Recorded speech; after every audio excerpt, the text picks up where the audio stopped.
I was just rewatching The Girl with the Dragon Tattoo. It's now part of a TV series. It's the original Swedish movies, but with 2 hours more footage that weren't shown in the original Swedish movies. And these stories really talk to me. So, yes, I identify with the fictional journalist Michael Blomkvist, and I get that, but I really identify with the girl with the dragon tattoo. How she was taken advantage of and manipulated and had her freedom taken away. And I know what that's like. So I identify with her rage.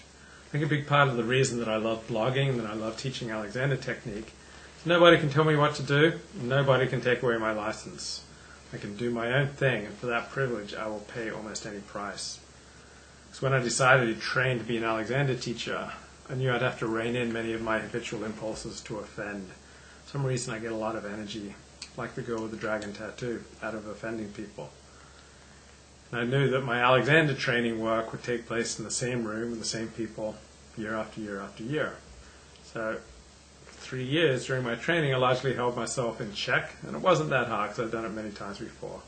I wasn't totally successful in my goal. But the amount of offense I gave inside the classroom was about 1/10 of what I normally gave outside of it.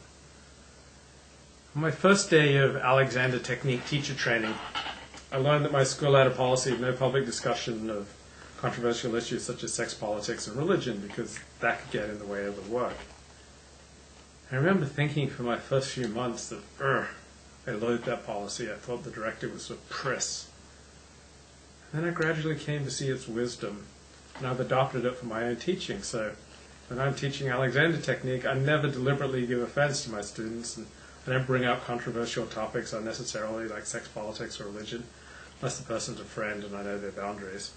I usually don't say things that distract from the work we're doing.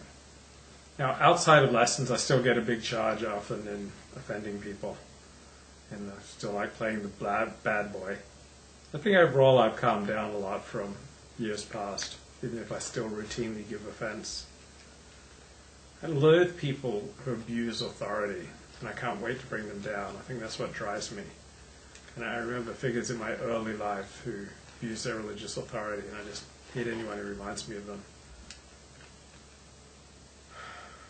I think my offensive writing probably curtailed my success as an Alexander teacher, probably reduced the number of my potential students, and they complicate my relationships with my peers. So I wonder where I will go from here.